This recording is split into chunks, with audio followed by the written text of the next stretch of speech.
I'm Meghan Oona Clifford, and this is my artist talk for Seeds, the Fertile Void, which is my new collection of paintings, and I'm just so honored that you're here to hear my story about it. It's a really, it's a pretty messy, raw, and personal story, but it does weave together sort of a full circle of hope and devastation and life and death and the mysterious void from which we all come and go.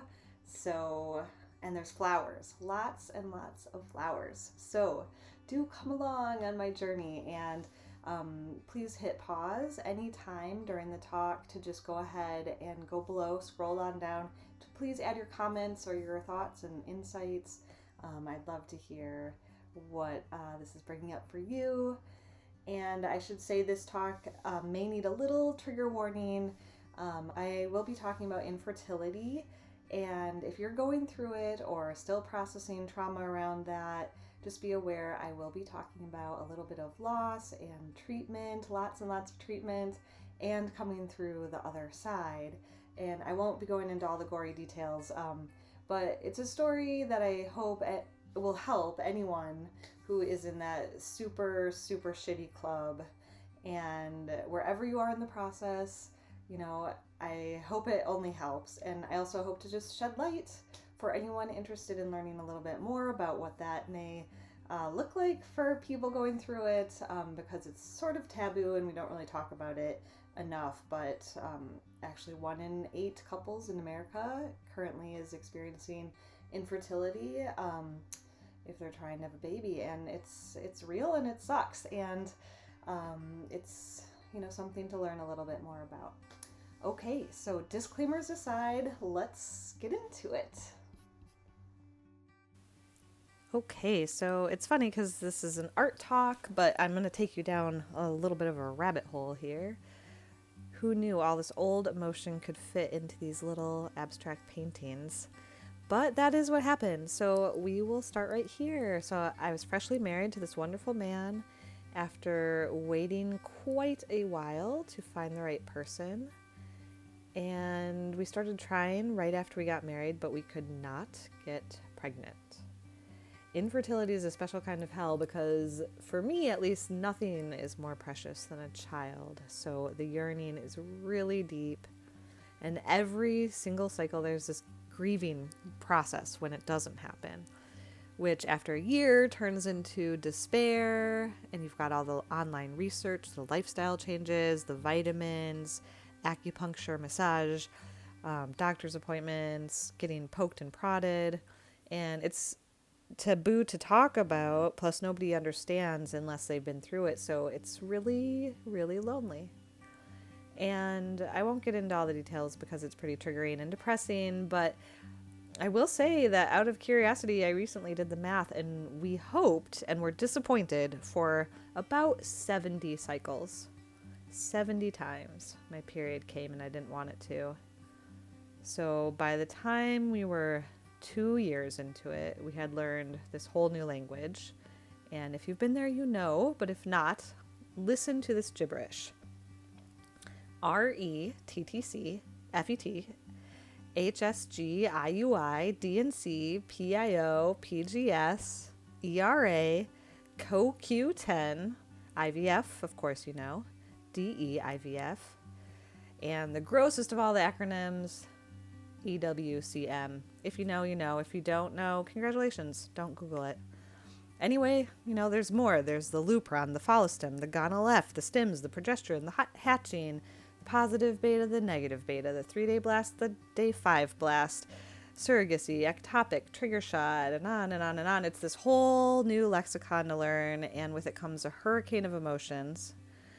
And you're supposed to socialize and work and pay bills and act like everything's fine, but the stress is pretty unbearable, and the loss and the heartbreaks along the way. All those endless shots, getting up your hopes, the appointments, and repeated devastating losses. It is the age of miracles, but IVF has a very low statistical success rate without donor eggs or sperm donation, depending on your situation. And a lot of couples do get their miracles, but still need to mourn a genetic loss. A lot of couples exhaust all their possible medical interventions and turn to adoption, which is also extremely intense and extremely expensive. And other couples have to just let it go altogether and accept a life with no children and find new roles for themselves. And that last possibility really haunted me. And even early on, when my doctors said to me to start trying to imagine a life without kids. And then 3 years passed, and then 4 years passed. And around that time, I was in a major depression. And like I've never been before in my life. And I decided at that point that I would not imagine a life without children. I decided that no matter what it took, we would make a family. So we forged ahead through more cycles and all the crazy expensive sci-fi test tube baby stuff, which, if it were 40 years ago, we would have been out of luck. And then, finally, after 5 years of trying, we were pregnant at 41 with our miracle baby.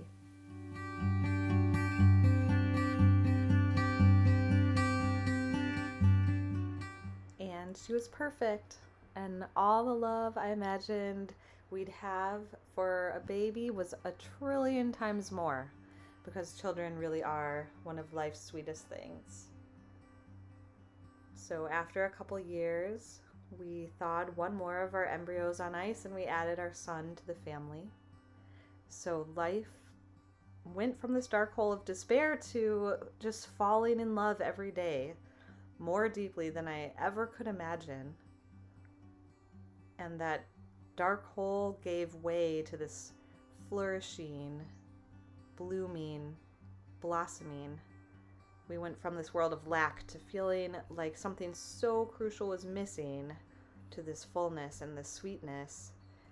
And the only thing missing from our lives now, as it always is for new families, was extra time to work. And that was fine for a while, just soaking up family life. But eventually it came time to paint again or explode. And that brings me to a phenomena that happens to a lot of new parents. Trying to figure out if your art practice needs to shift a little bit.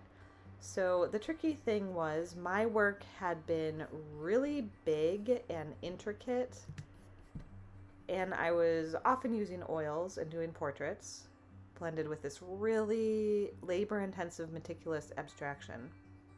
And I painted these while I was pregnant with Iona, and then when she was napping, but they're so intricate that it wasn't sustainable to keep chipping away at this collection like this.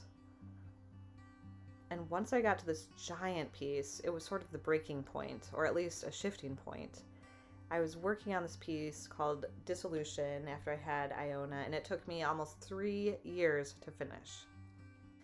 It was just too big to get enough time to make real progress, and it was frustrating, but it was really telling as a metaphor for how art practice often changes after children. And this is a theme I've heard from a lot of other artist mothers about, that their art dramatically changes after kids, either in subject matter or material or both, because of time limits, concerns about toxicity, and even more subtle changes in one's perspective after going through this incredible life transition. So I called this painting Dissolution because it means to dissolve, to disappear, disintegrate, to melt from a solid to a liquid. Very much what new motherhood felt like. While I was painting it, I wrote, "My old self is gone. The comfort of body doesn't matter like it used to. Aches and pains and mastitis and clogged ducts and sleeplessness don't matter. My babies matter. Their safety is my new mission. Their lives wash my old one away. I am no more. The separate I never existed anyway, but is now thoroughly washed away into the love I have for you, my kids." So it was a big piece with a lot of emotion, but after my son was born, I needed to pivot into a new way of working because I had such limited time.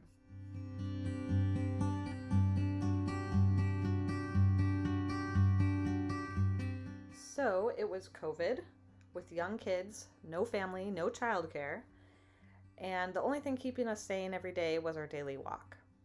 So I'm originally from Wisconsin, which has beautiful summers, but pretty brutal cold winters where everything is hibernating. And here in Santa Cruz County, though, we live on acreage and we get to watch flowers bloom all year round. It's a very fertile place with a Mediterranean-like climate where everything will grow. And getting to watch my daughter experience this is a huge joy. And she's obsessed with picking flowers. I cannot emphasize this enough. Literally, as I was sitting here typing up my thoughts for this talk, she ran into the house with these flowers and said, "Mama, I brought you some flowers." It is nonstop and it's just so wonderful. She picks the wildflowers on her walks and brings them home and puts them in vases and bowls, and we press them and we plant them and we scatter their seeds on our land. So I started working on small 9 by 12 canvas and then on 12 by 16s. And what emerged was sort of a celebration of this new feeling of fullness and joy and completion. And then all of a sudden I found this new color palette and a lot more white and started using these biomorphic botanical forms. I never set an intention for this work, I just let it flow. I never thought about the influence of flowers or fertility or anything until my artist mother residency this spring when I started writing about the work, and it was like ding ding ding. And I started noticing this juxtaposition between the reproductive systems of plants and my own body, and each painting had this little dark space, like a void or cavity or cavern, like a womb or a seed or an egg or embryo. So to honor those little dark spaces, I started titling them in the IVF lexicon, or I'd use crossover words that applied to both spheres, like sprout, hatch, bud, egg, container, cradle, abyss, void, emptiness, hollow, nothingness, space, hole, opening. So these little abstractions were bridging this weird space in my head from infertility to an abundance of children and nature and celebration.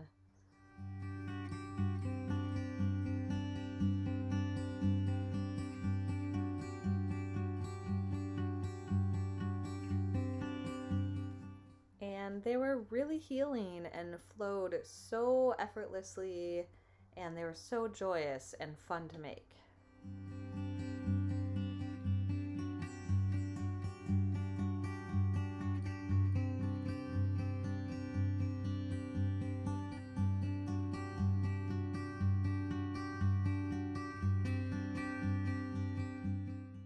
So right after the residency, life threw in a little more emotion for me to work with, to work out on the canvas. My wonderful, beautiful, full of life aunt died. So with Phelan in tow, I flew on a plane for the first time since COVID to go to the funeral back in Wisconsin. And the war in Ukraine had just started, and you know how when someone is dying, everything looks extra bright because it reminds you how precious and short life is. And there's this awe about where do we come from and where do we go? And I was thinking so much about ancestry. And this picture of my great grandma Frances is hanging in my childhood room. And it reminded me of all the fabric workers in my maternal lineage. Everyone was knitting, crocheting, embroidering, tatting, and weaving. And I think that I developed this freestyle painting technique in response to that fabric work of my ancestors. In fact, before returning to grad school for my MFA, I ran a clothing company, so I was deeply, deeply invested in fabric design. And now, instead of weaving fabric, I weave colors together, just as my grandmothers wove fabric. It's my way to sort of honor their legacy, my way of keeping them alive. And I was thinking about all this at the funeral and how plants come back from death in the springtime and continue shooting these offspring out into the world and the whole cycle of it all. So I went home and I painted the largest painting of the collection, Cavern, which celebrates that mysterious void. And that's a theme I come back to again and again and have for years. And you can find representations of the void throughout time and art and spiritual traditions.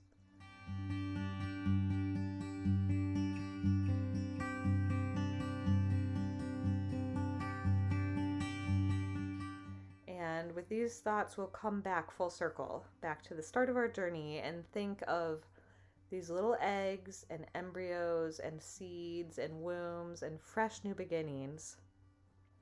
Because it's Mother's Day season and spring, and I wish for you all a rejuvenating, restorative year as we hopefully emerge out of these too tight cocoons from COVID as our butterfly selves and transform together for the better. And through infertility treatments and COVID and mothering young children in isolation, I thought a lot about the phrase, the light at the end of the tunnel. And in this case, I believe we are the light, looking back at the darkness we emerged from. Thank you all for your love and encouragement during this opening. I couldn't do it without you all, and you are incredibly appreciated.